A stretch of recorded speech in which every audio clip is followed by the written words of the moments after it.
Bien, pour cet exercice que j'ai fait lors d'un stage à vocation pastel en région parisienne, on a travaillé le chat. Donc pour travailler le chat, on a travaillé sur le dessin sur feuille libre, sur feuille blanche, et ensuite sur la feuille pastel card ou pastel mat. Donc j'ai choisi pastel card. Et maintenant, on a travaillé surtout les sous-couches. On n'a pas eu assez de temps pour aller plus loin. Donc j'ai montré ensuite cette partie-là, mais en vidéo, je vais vous donner un petit peu plus la suite parce qu'il y a des choses on n'a pas pu faire. Donc ce qui est très important, c'est la suite des crayons utilisés. C'est vraiment le plus important, la technique et le fait de voir l'évolution de votre dessin doucement. Parce que, par exemple, là, ici, la première sous-couche pour travailler sur pastel card ou pastel mat, c'est mettre un peu un crayon marron, soit celui-ci, l'Epite 176, 177, ou 625 de Stabilo, ou 635, un peu plus foncé. Mais surtout pas Caran-d'Ache. Caran-d'Ache, c'est une marque qui est trop foncée. Ensuite, on a travaillé les parties, donc 625, un marron un peu clair sur les parties dans le clair, les parties dans le foncé, donc le 635 qui est un peu plus foncé, ou 610 ou 283, après ça dépend de ce que vous savez, pour différencier les deux. Mais plus pour les différencier, on va employer le noir, que ce soit Pete ou que ce soit Stabilo. Les carandages, c'est pas pour le début, sinon ça va être trop pigmenté. En tout cas, ça c'est mon avis. Et ensuite, voilà, après pour les parties claires, je rajoute du foncé, le 708. Pour les parties qui vont être beaucoup plus claires, pour commencer à travailler les parties claires. Voilà. Et pour les parties claires, donc après, bon, je vais sortir, oui, bon, gris, parce que le gris foncé, voilà, je montre que je fais du gris foncé. Voilà, sur les parties qui vont être claires, parce que on va, du coup, la couleur foncée déjà du papier qui est gris à la partie de plus foncé au plus clair, en respectant l'échelle des valeurs. L'échelle des valeurs qui va du foncé vers le clair ou du clair vers le foncé. C'est comme vous voulez, mais moi je travaille du foncé vers le clair au pastel. Et l'échelle des valeurs, si je vais faire quelque chose de foncé, enfin quelque chose de foncé, je vais éclaircir petit à petit jusqu'à arriver au blanc. Là ici de très foncé, on arrive au blanc. Donc je vais vous montrer. Donc pour passer de foncé au blanc, il y a l'échelle de valeur, c'est trop loin d'un côté que de l'autre, du foncé au clair. Donc le gris, le marron, le gris, c'est des couleurs neutres qui vont vous aider à vous approcher plus du clair. Alors vous pourrez me dire pourquoi ne pas commencer par une feuille blanche. Parce que là, la feuille blanche, blanc sur du blanc, c'est pas beau. Et en fait, la peau d'un chat n'est pas blanc en dessous. Donc, il faut quand même qu'il y ait aussi une partie de profondeur et de réalisme. Si je mets le pelage blanc sur un papier blanc ou même un papier foncé blanc, bah, ça va faire faux. Ou après, il faut le maîtriser autrement. C'est une autre technique. Et je vous montre celle-ci. Alors, la photo que j'ai ici, elle est un peu floue du côté droit que par rapport au gauche. Mais je vais faire tout quand même par rapport, pareil comme ici, côté gauche. Donc, je vais vous montrer, en fait, j'arrête de parler. Je vous montre ici. Je vais mettre un peu de scotch parce que la feuille, même si c'est pastel card, elle bouge quand même. Elle bouge, donc on ne va pas trop la faire bouger. C'est vrai qu'il faut la tenir là. C'est quand même, voilà, c'est quand même mieux comme ça. Alors, donc, je fais ici, en suivant quand même ce que je vois ici. Et là, on voit plus, le clair va passer là.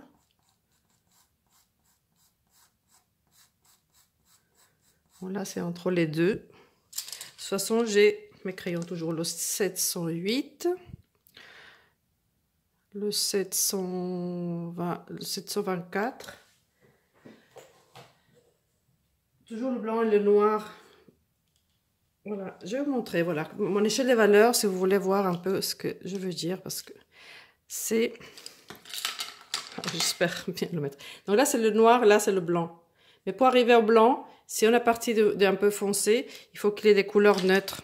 Donc, je rajoute le marron, le gris, un gris moyen, un gris chaud, un gris clair, un jaune de Naples. Voilà, vous voyez, ça c'est ma échelle de valeurs. C'est mes couleurs intermédiaires pour arriver à une couleur claire. Parce qu'on ne peut pas arriver de noir vers le blanc. Ou d'un feuille anthracite tout de suite qui est très foncé, arriver au blanc. Mais il faut une échelle de valeurs. Il faut que ce soit respecté pour que ce soit plus agréable. Voilà, c'est bon. Je vous montre ça comme ça. Voilà. Voilà, donc toute cette partie-là, par exemple, ça va être sombre. Bon, là, je peux jouer aussi avec les foncés. Je suis encore dans les foncés. Là, c'est plus foncé là, donc je peux appuyer un petit peu plus. Là, un peu moins. Parce que bon, c'est vrai que là, après, c'est les détails, on ne voit pas très bien ce que c'est. Donc, il faudra procéder par rapport à ici. Là, c'est plus foncé, c'est un peu moyen. Ça, c'est très foncé. C'est foncé, c'est clair. Là, par exemple, ici. Tout ça, c'est un peu plus foncé. Donc, je vais doucement avec le noir quand même. Là, ici, c'est foncé. C'est un peu moyen ici. Après, c'est un peu plus foncé. Après, c'est clair. Enfin, moyen. Là, ici, c'est plus foncé. Là, ça va être un peu moyen, tout ça.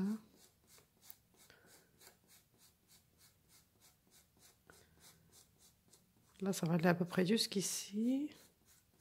Donc, on ne fait pas une ligne ici pour marquer les babines. C'est le poil, c'est les ombres, les lumières, c'est les tonalités différentes qu'on peut trouver. Après, c'est la patience.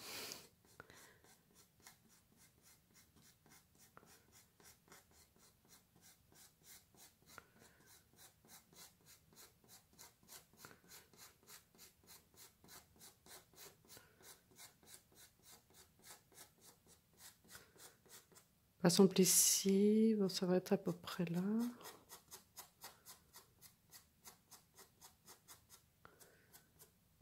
Ici, par exemple, même si c'est un trait, on voit un trait, mais on ne fait pas un trait.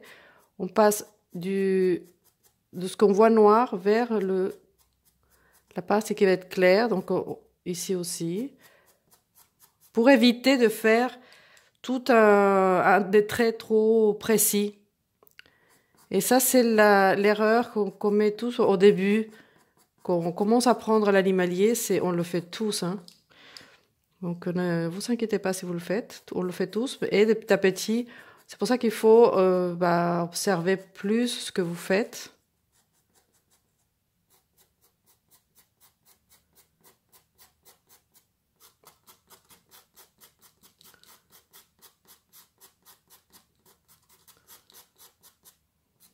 Voilà, par exemple, si je me dis, je fais déjà la partie sombre avec le marron, le noir.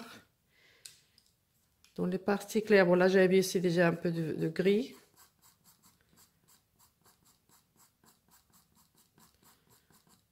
Là j'avais mis du gris.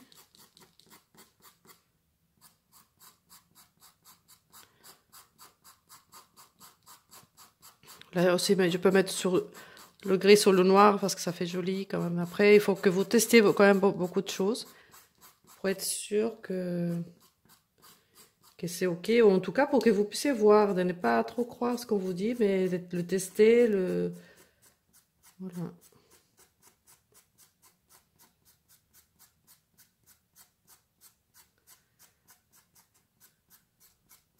Il faut passer aussi par les exercices. En ce moment, certaines personnes qui nous écoutent, Marie et moi, c'est que les gens commencent à faire des exercices. Bon, ceux qui suivent nos cours, c'est vraiment super sympa. Voilà, il s'avance quand même très bien. Donc c'est bien expliqué, on explique vraiment au maximum. Donc je vous invite à aller chercher, enfin voir, à nous poser des questions par email, que ce soit à Marie ou à moi-même, sur nos cours qu'on a. On le fait en entier, du début jusqu'à la fin. Comme ça, vous savez tout. Sinon, bah, je vous invite aussi à vous abonner à nos chaînes, qu'on fait avec beaucoup d'amour. On aime beaucoup montrer tout ce qu'on fait. On apprend pour et voir surtout comment les gens apprennent et tout ça. Les gens commencent à nous envoyer vraiment beaucoup de messages pour nous dire qu'ils s'avancent et tout ça. Donc c'est super sympa.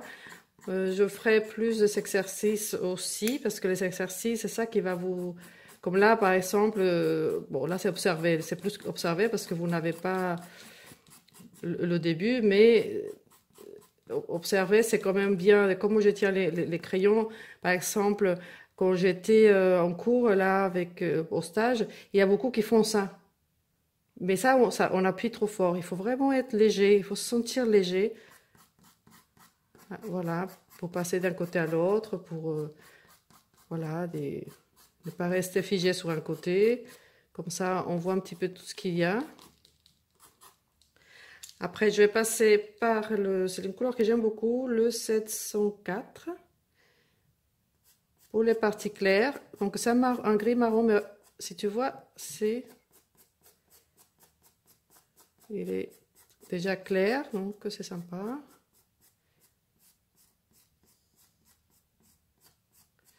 Oui, donc là, il faut... Ça suit plus comme ça. Là.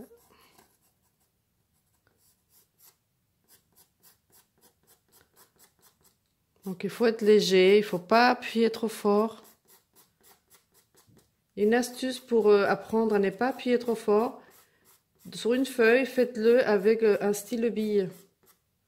Prenez un stylo-bille et vous faites des lignes comme ça, de plus en plus fines. Et exercez-vous comme ça. Ça coûte pas cher et c'est vraiment super cet exercice. Ce qui m'a appris à être déjà beaucoup plus patiente.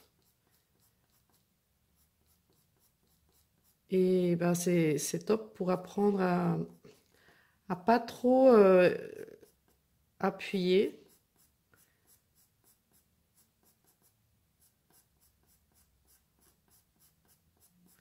Et bon, c'est vrai qu'avec les pastels, personne ne veut le faire parce que ça coûte cher et voilà et tout. Donc avec un stylo bille, vous prenez une feuille blanche et vous faites des petits traits, vous les faites de plus en plus fines, vous faites des exercices comme ça et vous allez voir comment ça va. Vous allez gagner en souplesse.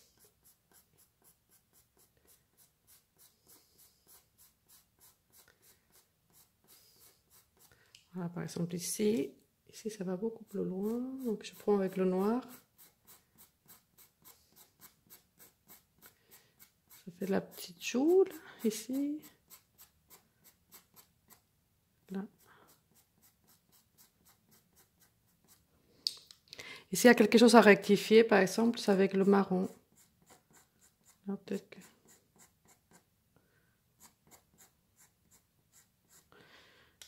Là, par exemple, là, je pense que c'est un peu plus foncé, donc là, je suis...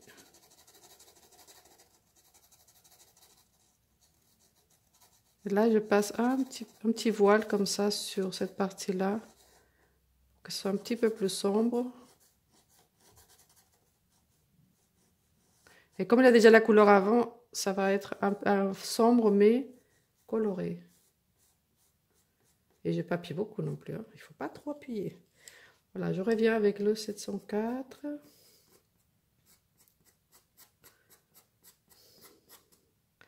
Alors ici, qu'est-ce que je peux faire? Un peu plus ici.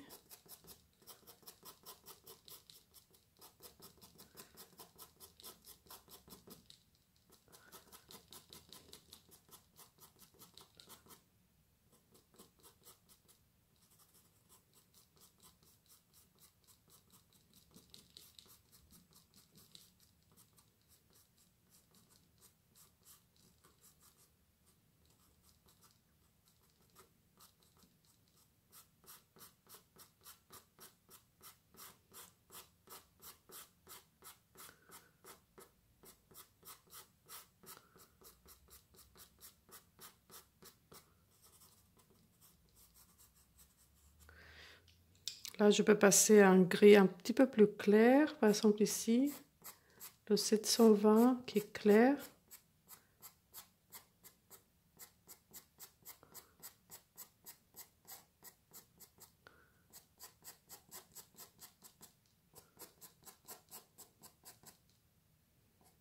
Là, ici, ben, je peux faire des tout petits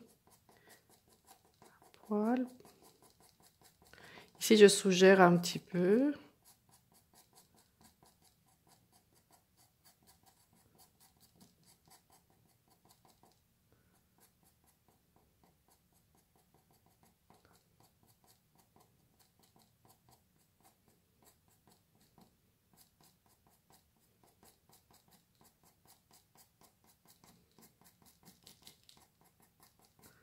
Là, c'est une partie qui est très très claire. Donc là, je vais mettre donc ce gris qui est déjà plus clair. Je regarde où la direction des poils et toujours des petits traits.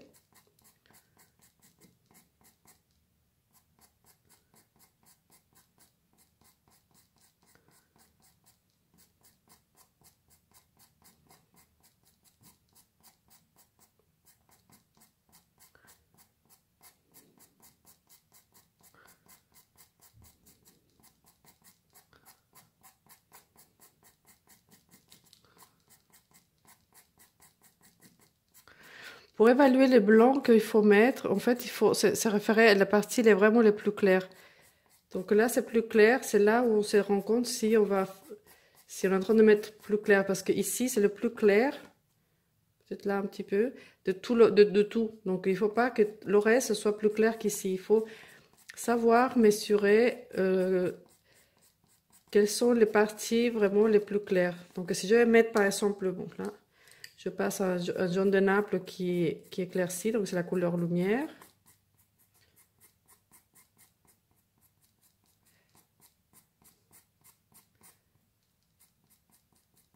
Voilà, je sais que c'est la partie où si je mets même du blanc, ça peut aller. Si je mets ici du blanc, ce que là, à ce niveau-là, pas partout, ici, c'est plus clair. Donc il faut voir, c'est là où il faut voir en tête l'échelle des valeurs constamment. Parce que sinon, on fait un côté trop clair ou trop sombre. Mais si à chaque fois on se pose la question, l'échelle des valeurs, elle est où? Là, ici, c'est du noir, c'est très foncé, donc je vais vers le clair. Mais je vais tout doucement parce qu'il y a des parties qui sont claires, mais c'est aussi dans l'ombre, tout ça. Toute cette partie-là, elle est dans l'ombre.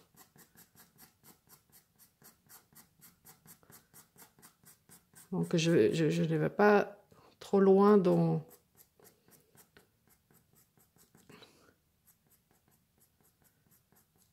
l'appui du clair, en fait.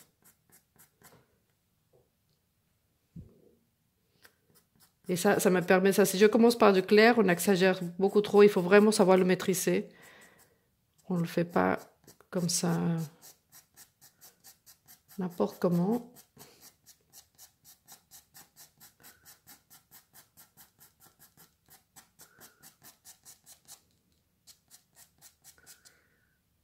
Là, si je vais par exemple de droite vers la gauche, parce que c'est plus naturel de faire comme ça, je peux aller aussi à l'inverse, de gauche vers la droite.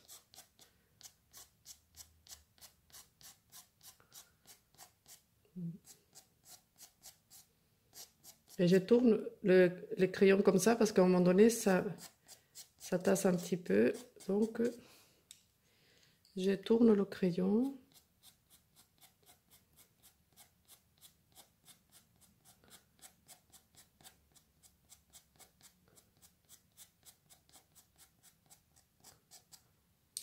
Voilà, là, par exemple, si je vais passer au clair.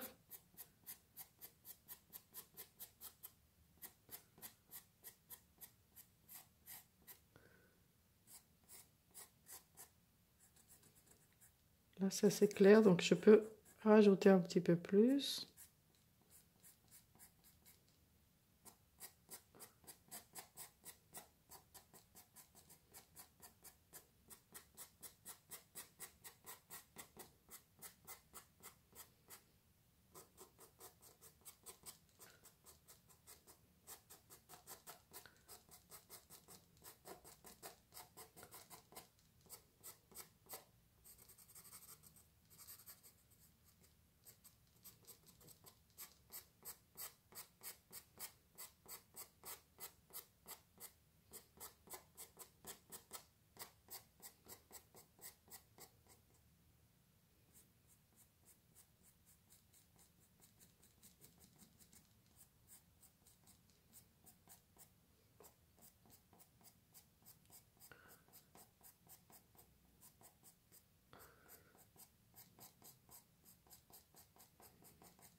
Avant de continuer un peu plus, je veux te montrer quelque chose qui est intéressant. C'est rajouter... Alors, est-ce que où la couleur? Je ne l'ai pas sortie. Si, elle est là. Et le... je vais prendre un rouge, mais j'ai pas... Ah si, j'ai encore un rouge ici. Ah, on n'est pas très rouge, c'est un peu orange. Pour les parties, parce que là, ici, tu vois sur la photo, un petit peu, on voit un petit peu, mais c'est une couleur vert, le 172 de Pitt, qui sur le blanc vient, et sur le noir, sur les deux, vient assembler un petit peu. C'est une couleur qui aide à assembler les tonalités si tu as fait trop délimité, ou simplement pour colorer un petit peu. C'est une couleur que j'aime beaucoup utiliser.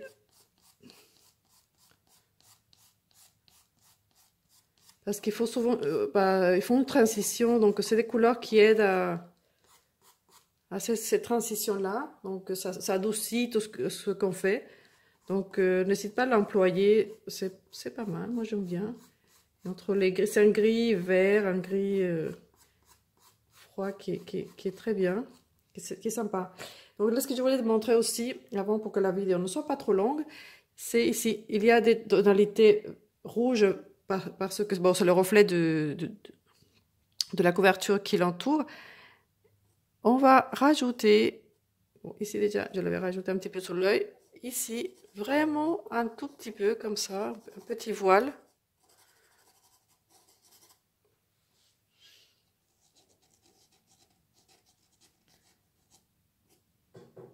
Bon, là, on peut faire un petit peu plus. Là aussi, bon là je vois si ça se voit bien. Parce que je commence à avoir un petit peu plus de lumière dans mon atelier. Il est tôt, donc la lumière commence à arriver. Voilà. Et je vais le colorer avec un voile. C'est pas que je vais faire les poils comme ça, mais je vais mettre un voile simplement. Dans toute cette partie-là. Que je peux retravailler après, bien sûr, parce que là, il manque encore tout ça. Mais c'est pour te montrer, avant de continuer, voilà, comment on place. Donc, je vais faire comme ça. Ensuite, si j'ai des couleurs à rajouter, comme les gris et tout ça, bah, je continue dessus. Mais c'est pour vraiment insister sur et colorer cette partie-là. Bon, ici, comme c'est de l'ombre, ça va m'aider que le papier, déjà, il est sombre. Voilà, et que je vais faire... Voilà, ici, ça peut pas être blanc. Blanc, le très clair, on a dit que c'est ici. Là, par exemple, je vais... J'essaie de te montrer pas mal des choses. Voilà. Là, oui, le noir, là, ici, c'est... Il ne faut pas faire des petits points, c'est un trait. On peut appuyer un petit peu de temps en temps, mais il faut que... Là, que ce soit suggéré. Là, c'est plus... Qu'on n'oublie pas qu'il y a du marron entre chaque. Et même ici. Le marron va faire aussi, comme pour tout, une transition entre le clair et le noir que... où il y a les moustaches, où sortent les moustaches.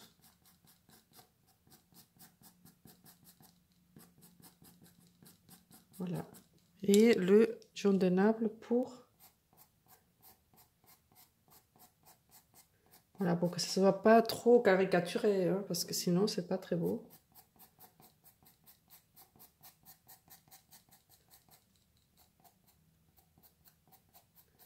Voilà, il manque beaucoup de choses, mais en tout cas, je te montre...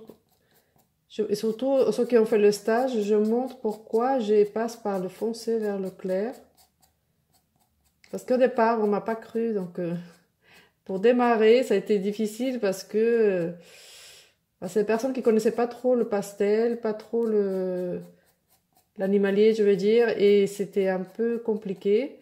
Donc celles qui l'avaient déjà fait, bah, c'était beaucoup plus simple à comprendre pourquoi je disais ça, mais Ça a été difficile au démarrage, ça a été beaucoup de perte de temps. Donc, c'est pour montrer que pourquoi je disais ce que je disais, qu'il faut faire confiance quand on va en cours.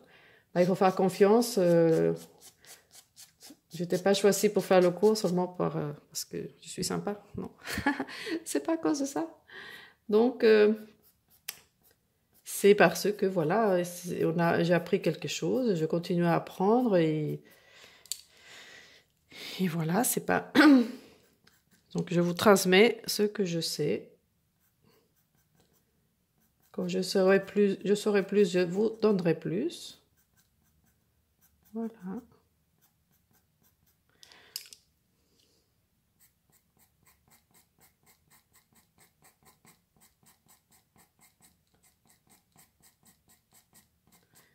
Surtout, il faut penser que c'est des exercices que vous faites en stage. C'est pas quelque chose que vous allez exposer, qui vous allez... c'est plutôt que vous allez exposer. Faites des exercices, beaucoup d'exercices. Je vais vous proposer plusieurs exercices à faire pour vous montrer comment faire les exercices. Déjà dans ma playlist exercices, vous trouvez déjà quelques-uns avec les objets du quotidien. Donc ça aussi, c'est important. Les objets du quotidien vous enseignent pas mal des choses. Vraiment, on peut apprendre beaucoup de choses avec les objets. Donc si vous faites de l'animalier, ne commencez pas par l'animalier. Commencez par les objets. Ça, c'est un super conseil que je vous donne. Beaucoup n'aiment pas le suivre parce que beaucoup pensent que c'est une perte du temps. Mais en fait, vous gagnez beaucoup de temps en faisant des objets si un jour vous voulez faire l'animalier. Vous pouvez intercaler les deux. C'est encore mieux. Mais n'oubliez pas que avec les objets du quotidien, que ce soit un verre, une tasse, des couverts, des fruits, tout ça vous apprend beaucoup plus que commencer par l'animalier directement. Vous pouvez essayer, bien sûr, il faut essayer tout, mais il ne faut pas... Voilà, ça, le conseil du jour, voilà. Voilà, je vais laisser comme ça. Je vais continuer, toujours avec les mêmes couleurs. Après, c'est en créant les formes pour les mèches, pour tout le reste. Et comme ça, voilà, de toute façon, il y a tellement de choses encore à dire. Mais au moins, vous savez déjà encore un petit aperçu de comment je travaille pour pouvoir faire les animaux. Si vous avez des questions, vous pouvez les poser dans les commentaires. Si vous avez quelque chose à rajouter, bien sûr que c'est super. Je lis les commentaires, je réponds. Il y a mon email aussi. Il y a mes cours. Donc, si vous voulez avancer, vous savez tout ce qu'il faut pour avancer. Merci beaucoup et à très bientôt.